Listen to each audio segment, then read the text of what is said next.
ખેડૂત મિત્રો, આ વિડીયો અંત સુધી સાંભળજો. આમાં તમારો જવાબ આવી જાય છે. અત્યાર સુધીમાં ઓછા મેસેજ આવતા હતા, પણ છેલ્લા 1 મહિનાથી 400-500 મેસેજ આવે છે.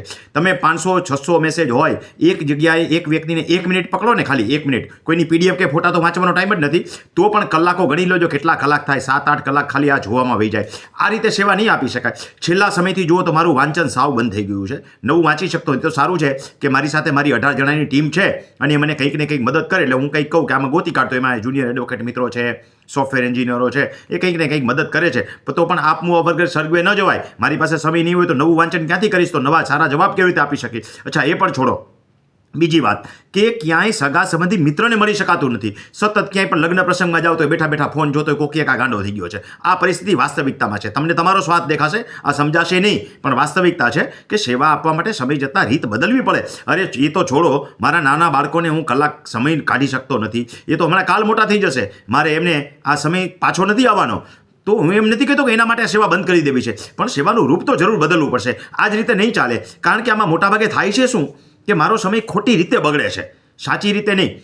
જે લોકોને યુટ્યુબ જોવું નથી, અથવા તો યુટ્યુબમાં જે વિડીયો 1800-2000 વિડીયો ખવાઈ ગયા છે, મોટાભાગના પ્રશ્નો જવાબ આવી ગયા છે અને મેં પ્લેલિસ્ટમાં પણ બતાવ્યું છે, એ વાંચવું નથી અથવા તેને સમજાતું નથી. અથવા તો કેટલાક એવા છે કે જેને પરબારા ફોન કરીને પૂછવું છે, અપાઈ ગયેલા જવાબ રિપીટ હોય તો ભલે, એકને પ્રશ્ન વારંવાર રિપીટ હોય તો ભલે, યુટ્યુબમાં અપાઈ ગયેલો હોય તો એને કાંઈ ફેર પડતો નથી. અથવા તો લાંબા કેસ છે, લાંબા કેસની તો પીડીએફ વાંચી શકાય નહીં, એવો સમય નથી. પણ આ લોકોને આપણે ઇગ્નોર નથી કરવા. એમના માટે વૈકલ્પિક વ્યવસ્થા છે, એ અંત સુધી જોજો. પરંતુ જેને નકામી પીડીએફના કચરા નાખી દેવા છે, એ આ વિકલ્પ વ્યવસ્થા છે ને એટલે નીકળી જશે. જેને ખરેખર જેન્યુઅન છે ને એ જ આવશે. એટલે જેને આપણે કહીએ કે મંતરવાવાળા જે છે એમાંથી ફિલ્ટર થઈ જશે. સમય જતાં બધા પરિવર્તન કરવા પડે. આપણા પરિવારની અંદર પણ પરિવાર મોટો થઈ જાય તો આપણે ફેરફાર નથી કરવા પડતા. એકને એક ઘરે તો ના હાલે. મારે એક વ્યક્તિની સેવા નથી કરવી, અનેક વ્યક્તિની સેવા કરવી છે. પહેલાં તો દરેકની સાથે બેસીને કલાક હું ક્રાઇમ કાઢતો હતો. હવે એ વૈકલ્પિક વ્યવસ્થા આપણે તાલીમ કેમ્પમાં ગોઠવી છે. તાલીમ કેમ્પ કંઈ કમાવાનું સાધન નથી. અંત સુધી જોશો એટલે ખબર પડી જશે. અથવા તો મારા તાલીમ કેમ્પના વિડીયો જોઈ લેશો, જેમાં હિસાબ પણ મૂકું છું, એટલે પણ તમને ખબર પડી જશે કે હવે કંઈક વૈકલ્પિક વ્યવસ્થા કરવી પડે. કેટલાક ડાયરેક્ટ ફોન કરવાવાળા છે, ખસે કદાચ એને ઇમરજન્સી,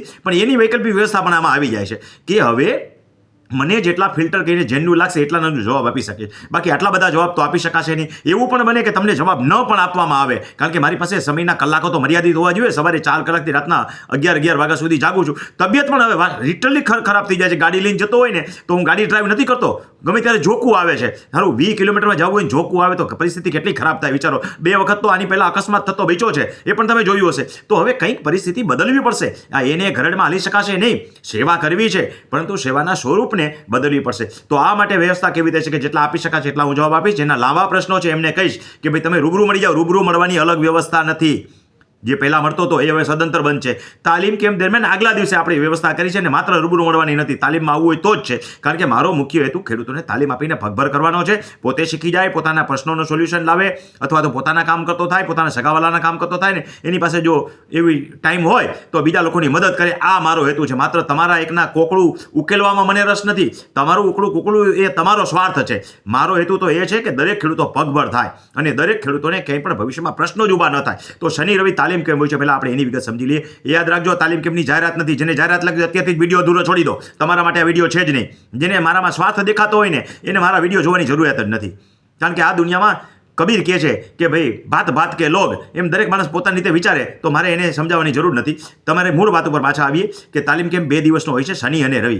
શનિ રવિના તાલીમ કેમ્પની આપણે શું કરીએ છીએ કે 64 કળાઓમાં માણસને પારંગત કરીને એમ 64 આઈટમ હું તાલીમ કેમ્પના શનિવારના પ્રથમ દિવસે શીખવાડું છું. જેમાં જુદી જુદી પ્રકારના હોય છે. એનો વિડીયો જોઈ લેજો, અત્યારે સમય નથી બગાડતા. પણ ખેડૂતોને જેટલી જરૂરિયાત હોય, મામકોટના કામ હોય, મામલતદારના રેવન્યુ અધિકારીના કામ હોય, ઈ ધારાના કામ હોય, પ્રાંતમાં અપીલ અરજી કરવાના કામ હોય, ડીએલઆરના કામ હોય, આ બધા કામો રૂટીન કામો જેને કહેવાય એ આપણે તાલીમ કેમ્પમાં શનિવારે શીખવાડીએ છીએ. રવિવારે કોઈને કાંઈ આવા પ્રશ્નો હોય, શકડાબારાના કેસ હોય, જમીન ઘટતી હોય, ખાસ કરીને જમીન ઘટવાના પ્રશ્નો ગામે ગામ હોય છે. દબાતી જમીન છૂટી કરવાના પ્રશ્નો હોય, કોઈને લેન્ડ ગ્રેબિંગ લગતો પ્રશ્ન હોય, લેન્ડ ગ્રેબિંગ ન લાગુ પડતી હોય તો પણ આપણે એમાંથી ઉકેલ કેવી રીતે લાવી શકીએ એ હોય, સુપર ઇમ્પોઝ બિહારવાનો હોય જમીન ઘટતી હોય તો, એવી રીતે કોર્ટ કમિશનરની માંગણી, આવી અનેક બાબતો આપણે હોય છે. જે રોડ રસ્તાના પ્રશ્નો, પાણીના પ્રશ્નો, આવી કોઈ તકરારી થઈ હોય, આરઆરટી હોય, આરટીએસ હોય, એટલે આપણે દર રવિવારે એકી સાથે બધું ન શીખવાડી શકાય. એટલે દરેક તાલીમ કેમ્પમાં આપણે અલગ અલગ વસ્તુઓ શીખવાડીએ. એક વખત આપણે એક વસ્તુ પર ફોકસ કર્યું, બીજી વખત બીજી વસ્તુ પર ફોકસ કરીએ. એટલે માણસો રિપીટ આવે તો ઘણું બધું નવું જાણવા મળે. આ સાથે જેને તકલીફ છે એને શુક્રવારે આપણે વ્યવસ્થા કરી છે.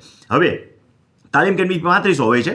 એમાં ઘણી બધી વ્યક્તિઓને પૂરી ફી હોતી નથી. એમાં જે લોકો એક વખત તાલીમ કેમ્પમાં આવી જાય, એમાં જ્યારે BPL વાળા હોય, મને ખરેખર જેન્યુઅન લાગે. યાદ રાખજો, ખોટી રીતે ગરીબ નહીં થઈ જતા, કે ભગવાન તથાસ્તુ કહી દેશે. પણ વાસ્તવમાં જે ગરીબ હોય મને એમ કહે ને કે હું ગરીબ છું, એટલે હું એને કહી દઉં કે હાલ તને ફી ડિસ્કાઉન્ટ આપું છું. હવે જે લોકો 2 તાલીમ કેમ્પમાં આવીને પૂરી ફી ભરી ગયા છે, ત્રીજી વખત હું એની ફી લેતો જ નથી. 551 રૂપિયા ખાલી ટોકન લઉં છું. એની અંદર 2 દિવસ રહેવું, જમવું, 6 વખત ચા, 2 વખત કોલ્ડ ડ્રિંક્સ અને 6 નાસ્તા. કેલ્ક્યુલેશન કરી લેજો. આનાથી 3 ગણા ખર્ચમાં ભેગું ન થાય. છતાં એટલા માટે આવવા દઉં છું કે ખેડૂતને વારંવાર 3500 પોસાય નહીં. એ બીજી વખત આવે તે 3500 ભરે છે. ત્રીજી વખત જ્યારે આવે ત્યારે એને કહું ખાલી 551 રૂપિયા ભર, જેટલી વખત આવવું હોય દિવાળી સુધીમાં એટલી વખત. તો આમાં ખર્ચ ભલે વધારે થાય, પણ મારે ક્યાં કંઈ કમાવું છે, મારું બધું એડજસ્ટ થઈ જાય છે, મારું કંઈ ઘટતું જ નથી. પંછી પાણી પીને છે, ઘટે ન સરિતા નીર, ધન કરે ધર્મ કરે ધન ના ઘટે, સહાય કરે રઘુવીર. આ મારો સિદ્ધાંત છે. એટલે મારું ભેગું થઈ જાય છે. બાકી શનિ રવિના કેમ્પમાં ભેગું નતું તો મારું ભેગું થાય છે ને. શુક્રવારે જે દુખિયાર આવે છે ને, પૂરી ફી ભરી જાય છે. 3500 રૂપિયા વત્તા 1000 રૂપિયા ફાઇલ ચેક કરાવવાના હોય, એમાં અડધા તો ખર્ચમાં વયા જાય, પણ એમાં મારું ભેગું થઈ જાય છે. હાલો એ વાત જવા દો.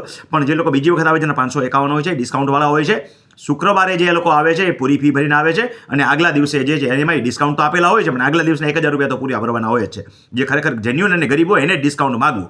હવે મારા સાથે સહાયકો 18 જણાની મારી ટીમ છે, એને 51 રૂપિયા ખાલી લઉં છું. ખર્ચ તો બધાની સાથે સરખો જ થવાનો છે, પણ એના વગર તો મારો તાલીમ કેમ્પ અધૂરો રહે. તો આવી અનેક રીતે તાલીમ કેમ્પની અંદર આ મારું ઓવરઓલ ભેગું થાય છે ને હિસાબો દરેક તાલીમ કેમ્પમાં વિડીયો મૂકું છું. મૂળ વાત ઉપર આવી જઈએ કે જેને કંઈ તકલીફ છે, જેને લાંબા પ્રશ્નો છે, PDF તો કોઈ સંજોગોમાં ચેક કરી શકાય એમ નથી, કારણ કે એમાં જેન્યુઅન હોતા નથી. અને જે ખરેખર જેન્યુઅન હશે એ તાલીમ કેમ્પમાં આવશે, અને આગલા દિવસે મેં વ્યવસ્થા રાખી છે શુક્રવારે, તો એનો લાભ લેજો. શુક્ર, શનિ અને રવિ 3 દિવસનો તાલીમ કેમ્પ એના માટે રહેશે. કોઈ નહીં આવી શકે તો આ શુક્રવારે આવી ગયો, ફાઇલ બતાવી ગયો. હવે નથી આવી શકતો ગમે ત્યારે એમ કહું કે બીજા તાલીમ કેમ્પમાં તું શનિ રવિ આવી જજે. એટલે કોઈની ફી જતી નથી. દરેકના પૈસા વસૂલ. આપણી ભાષામાં કહીએ તો દરેક માણસના પૈસા વસૂલ થવા જોઈએ. પણ માત્ર શુક્રવારે જ આવું છે એમ કહેતો હું કહેતો નથી ભાઈ. ઘણા એડવોકેટ છે, મળી રહે. તમારે તાલીમ કેમ્પનો મુખ્ય હેતુ તો હોવો જોઈએ. આ વખતે નથી આવી શકતા તો નેક્સ્ટ ટાઈમ આવે. એવી જ રીતે એ પણ કહું છું કે શનિ રવિ તાલીમ કેમ્પ આવે, જેના પૈસા જતા નથી, બીજા તાલીમ કેમ્પમાં બાદ આપું છું. એટલે આ સિસ્ટમ જે નવી છે, જેને જવાબ લાંબા છે, ફરીને રિપીટ કરું છું, PDFો જોવાની છે, કોઈ કેસમાં અભિપ્રાય લેવાના છે, કોઈ કેસ કરવાના છે, તો આ લોકોએ શુક્રવારે જે વ્યવસ્થા રાખી છે, શુક્ર શનિ રવિ તાલીમ કેમ્પનો લાભ લેજો. તાલીમ કેમ્પ ક્યારે છે એના વિડીયો તો તમને યુટ્યુબમાં જાશો એટલે રેગ્યુલર મળતા રહેશે. આશા રાખું છું કે તમે મારો કહેવાનો ભાવાર્થ સાહિત્ય સમજી ગયા હશો, એટલે તમારા પ્રશ્નોનો જવાબ આમાં આવી જાય છે.